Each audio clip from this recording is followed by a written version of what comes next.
जी हाँ दोस्तों, मस्जिदों पर चढ़ाई मोदी और भारतीय जनता पार्टी को पड़ गई भारी। भयंकर फंसी बीजेपी और भयंकर फंसे सीएम फडणवीस। अखिलेश के हल्ला बोल का कमाल, जयंत चौधरी और कांग्रेस का भी मिला साथ, बौखलाई भारतीय जनता पार्टी। बहुत स्वागत है आप सभी का। आप देख रहे हैं द राजनीति का विशेष सेगमेंट खबर और विश्लेषण। मैं हूं जब्बार खान। दोस्तों, आखिर अचानक वो कौन सी स्थिति आ गई जब मोदी और भारतीय जनता पार्टी बुरी तरीके से घिरते और फंसते नजर आ रहे हैं मस्जिदों के ऊपर चढ़ाई के मामले को लेकर के। आखिर एक तरफ चौतरफा घिरी भारतीय जनता पार्टी और मोदी सरकार के सामने एक और नई मुश्किल कौन सी खड़ी हो गई। आखिर जब आतंकी हमले, पहलगाम के हमले के बाद में देश के हिंदुओं, मुसलमानों और पूरी देश की जनता ने एक सुर, एक आवाज में खड़े होकर के एकजुटता दिखाई, तो फिर क्या वाकई महाराष्ट्र में मुसलमानों के खिलाफ बीजेपी और बीजेपी की सरकार भेदभाव के नजरिए से मुसलमानों के खिलाफ कार्रवाई कर रही है, मस्जिदों के खिलाफ कार्रवाई कर रही है, मस्जिदों के खिलाफ लाउड स्पीकर के खिलाफ एक्शन ले रही है, बाकी सारे धर्म के लोगों को छूट दे रही है। आखिर अखिलेश यादव ने कौन सा हल्ला बोल कर दिया जिसमें जयंत चौधरी की भी हाँ शामिल है, कांग्रेस पार्टी भी जिसमें साथ में कूदी है। विस्तार से आपको बताते हैं दोस्तों, अंत तक इस वीडियो को जरूर देखें।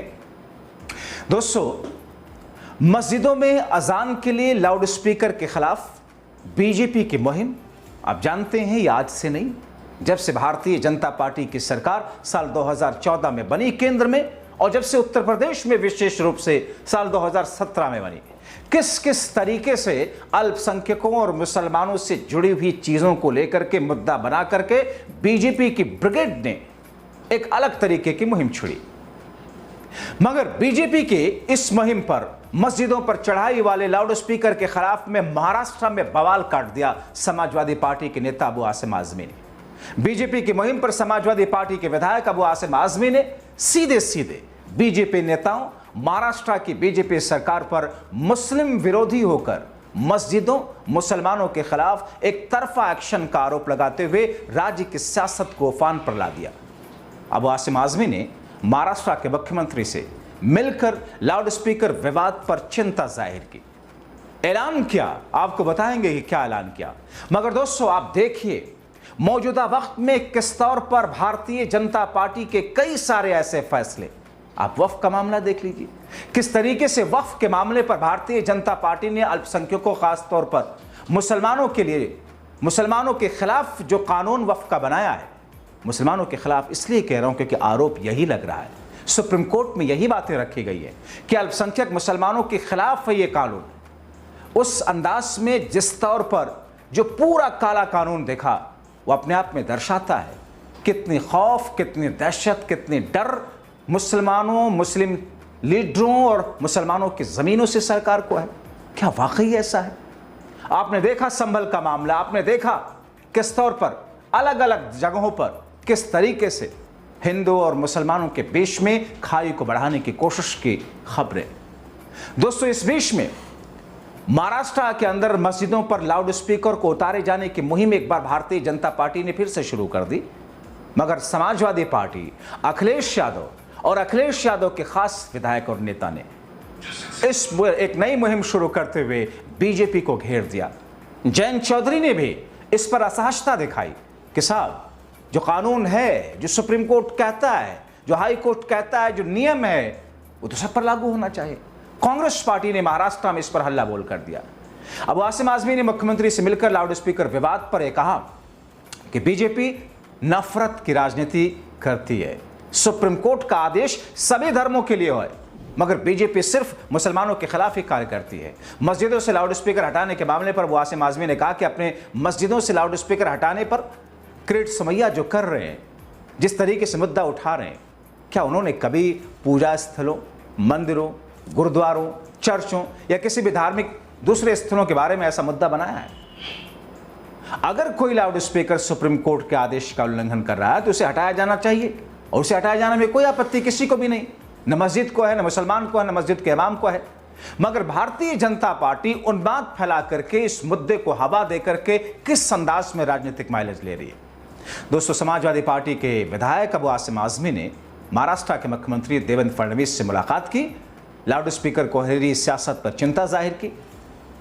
बीजेपी की नफरत की राजनीति धर्म को निशाना बनाने, मुसलमानों को निशाना बनाने की बात रखी। किरीट सोमैया को लेकर के कहा कि किरीट सोमैया जैसे नेता इस मुद्दे पर सिलेक्टिव अप्रोच रखते हैं, जबकि आदेश कोर्ट का सबके लिए है। डेसिबल लिमिट सभी धर्मों के लिए, ना कि किसी एक खास मजहब के लिए, ना कि सिर्फ मुसलमानों के लिए आप इसे जोर आजमाइश करेंगे। अबू आजमी ने मुख्यमंत्री देवेंद्र फडणवीस से आग्रह किया कि एक उच्च स्तरीय बैठक बुलाए। मैं खुद मौलाना और मस्जिदों से जुड़े जिम्मेदार लोगों को बुलाकर नियमों के अनुसार कार्रवाई करने के लिए तैयार हूं, मगर आप जब इसे राजनीति का एजेंडा बनाते हैं, बहुसंख्यकों के अंदर, हिंदुओं के अंदर मुसलमानों के खिलाफ नफरत भरने के लिए, खाई को बढ़ाने के लिए मुद्दे को अपने अपने रंग से रखते हैं, तो फिर लोकतांत्रिक देश की जो बुनियाद है वो हिलती है। दोस्तों, दरअसल कई महीनों से भारतीय जनता पार्टी ने मुंबई में मस्जिदों में लगे लाउड स्पीकर के खिलाफ में मुहिम चला रखी है। जाहिर तौर पर एक लेवल है आवाज का, ध्वनि का, यानी कि ध्वनि प्रदूषण ना हो, जिसके लिए सुप्रीम कोर्ट की गाइडलाइन है। और वो गाइडलाइन किसी एक धर्म के लिए नहीं है, वो गाइडलाइन सिर्फ मस्जिदों के लिए नहीं है, वो गाइडलाइन सबके लिए है।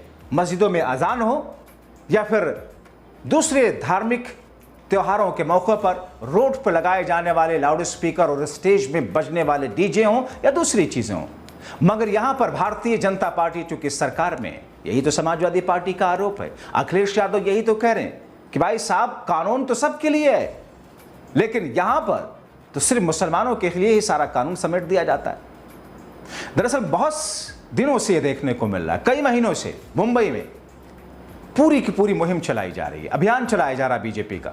हाल में बॉम्बे उच्च न्यायालय के आदेश का हवाला देते हुए मस्जिदों के खिलाफ पुलिस में शिकायत भी दर्ज कराई बीजेपी ने कि साहब मस्जिदों में देखिए कैसे तोड़ी जाती हैं गाइडलाइंस को, नियमों को, अदालत के उस फैसले को धज्जियां कैसे उड़ाई जाती हैं। जबकि आप देखें दोस्तों, हर जगह आप उठा करके देख लें, हर जगह ये चीज़ मिलेगी। आप सड़कों पर देखिए, गली मोहल्लों में देखिए, किस अंदाज में रात के 10 बजे के बाद में 2-2 बजे 3-3 बजे तक डीजे बजाते हुए किस तरीके से दूसरे धर्म के लोग धार्मिक स्थलों पर अपने पहुंचते हैं या जो भी कार्यक्रम उनका होता है। अब इन्होंने शिकायत दर्ज कराई थी, बीजेपी ने एक विंग बनाई है, पूर्व भाजपा सांसद किरीट सोमैया इसको लीड कर रहे हैं। अब तक के डेलीगेशन कई जगहों पर मुंबई के कई इलाकों में जाकर के मस्जिदों में बिना इजाजत लाउड स्पीकर को उतारने के लिए वहां पर हंगामा करना और वहां पर जोर जबरदस्ती चीजें करना शुरू किए। ऐसे में समाजवादी पार्टी के मुखिया अखिलेश यादव उनके नेता आगे आए। दोस्तों, अबू आसिम आजमी ने कहा कि बीजेपी की केंद्र की सरकार विदेश नीति, पाकिस्तान के खिलाफ नीति कमजोर और फेल है, उस पर उसे परवाह नहीं है। मुसलमानों को कैसे टाइट किया जाए ताकि हिंदू खुश हो, हिंदुओं को खुश करने की नाकाम कोशिश की जाए, इसमें व्यस्त है। हिंदू मुस्लिम करके अपनी राजनीति को चमकाए रखना चाहती है। विदेश मंत्री एस जयशंकर के बयान पर भी इस बीच में अबू आसिम आजमी ने फिर से तीखी प्रतिक्रिया देते हुए कहा कि एस जयशंकर कहते हैं कि भारत न्यूक्लियर ब्लैकमेल के आगे झुकेगा नहीं, तो आप झुके नहीं तो फिर अमेरिका के कहने पर सीजफायर क्यों कर लिया? ये झुकना नहीं तो क्या है? पूरा देश जब सरकार के साथ खड़ा था, बीजेपी कांग्रेस पर उंगली उठाती है, लेकिन खुद ये नहीं बताती कि चीन ने कितनी भारतीय जमीन कब्जा कर रखी है। बताना चाहिए सरकार क्या कदम उठा रही है। कांग्रेस के कार्यकाल में हमारे पड़ोसी देशों के साथ संबंध अच्छे थे, वर्तमान में सबके साथ खराब है। अच्छे संबंध होने चाहिए पड़ोसी देशों के साथ। अब उठाकर देख लीजिए, श्रीलंका, बांग्लादेश, नेपाल, पाकिस्तान। उन्होंने भारत की नीति पर सवाल उठाते हुए कहा कि पाकिस्तान के साथ तनाव के दौरान उसके साथ चीन, टर्की सहित अन्य देश खड़े हुए, लेकिन भारत के साथ पड़ोसी देश श्रीलंका, नेपाल जैसे देश भी नहीं खड़े हुए। कहीं ना कहीं नीति में समस्या है, जिसकी वजह से पड़ोसी मुल्क तक नहीं खड़े हुए। हालांकि इस बीच में दोस्तों आसिम आजमी ने एक ऐसा बयान भी दिया, लोग सराहना भी कर रहे हैं। हमने आपको अपने पिछले शो में बताया था कि 3 दिन पहले कैसे हमारे देश का एक एयरलाइंस का विमान हवा में गड़बड़ हुआ, उसे इमरजेंसी लैंडिंग की जरूरत थी। मुश्किलों में फंसे हमारे एक विमान को लाहौर में लैंडिंग की अनुमति पाकिस्तान ने नहीं दी। इंडिगो एयरलाइंस के विमान को लैंडिंग की इजाजत नहीं मिली। महाराष्ट्र से समाजवादी पार्टी के नेता अबू आसिम आजमी ने पाकिस्तान के रवैये को दुर्भाग्यपूर्ण बताया कि भारत एक महान देश है। पड़ोसी मुल्क ने जो रवैया दिखाया और दर्शाता है कि पाकिस्तान घटिया देश है, जिसे सिर्फ नफरत पसंद है। विमान को लैंडिंग की इजाजत नहीं दी गई, 200 से ज्यादा लोग सवार थे। लैंडिंग की इजाजत ना देकर पाकिस्तान ने घिनौनी हरकत की। पाकिस्तान हमें लैंडिंग के लिए अनुमति नहीं देता, मगर दूसरी ओर हमारे विदेश मंत्री एस जयशंकर पाकिस्तान को सूचना दे देते हैं भारतीय सेना कार्रवाई करने वाली है। विदेश मंत्री को बताने की जरूरत क्यों थी? सवाल कांग्रेस तो उठा रही है, राहुल तो उठा रहे हैं, अब सपा ने उठाना शुरू कर दिया। अमेरिकी राष्ट्रपति डोनाल्ड ट्रंप की मध्यस्थता में भारत पाक का सीजफायर होता है। विदेश मंत्री को पाकिस्तान के इस रवैये पर अमेरिकी राष्ट्रपति को बताना चाहिए, मगर खामोश हैं। तो दोस्तों, मुसलमानों के खिलाफ नफरत करने वाली राजनीति के मुद्दे पर अबू आसिम आज़मी ने, अखिलेश यादव के खास ने, भारतीय जनता पार्टी, महाराष्ट्र के मुख्यमंत्री देवेंद्र फडणवीस और मोदी सरकार को कटघरे में खड़ा किया। मगर दोस्तों, मस्जिदों और मुसलमानों के धार्मिक स्थलों से लाउड स्पीकर हटवाने की बीजेपी की मुहिम, खासतौर पर महाराष्ट्र में जो कुछ हो रहा है, उस पर समाजवादी पार्टी के नेता अखिलेश यादव के खास अबू आसिम ने बीजेपी की केंद्र और राज्य की सरकार के खिलाफ जो मुहिम छिड़ी है, उसका असर यह है कि अब कांग्रेस इस मुहिम से जुड़ रही है। कांग्रेस ने भी इस पर सुर में सुर मिलाने शुरू किए। जयंत चौधरी, जो कि एनडीए का हिस्सा है, उन्होंने भी असहजता दिखाई कि भाई कानून सबके लिए बराबर होना चाहिए। जयंत चौधरी की पार्टी ने तो उस वक्त जब अमित शाह ने संसद में जो कुछ कहा था बाबा साहब अंबेडकर को लेकर के जो टिप्पणी की थी, उस पर भी उनके एक प्रवक्ता ने विरोध किया था बीजेपी का। तो ऐसी स्थिति में अब देखना होगा कि आगे ये राजनीति किस स्तर तक जाती है। मुसलमानों के खिलाफ सेलेक्टिव होकर के कानून का जो उपयोग करने और इस्तेमाल करने की मुहिम बीजेपी चला रही है, सपा कांग्रेस के साथ बीजेपी के टकराव में आगे स्थिति बनती क्या है, देखना अहम होगा। आप क्या सोचते हैं इस पूरे घटनाक्रम को लेकर के? अपनी राय कमेंट बॉक्स में जरूर लिखें। अभी के लिए इतना ही, बहुत शुक्रिया।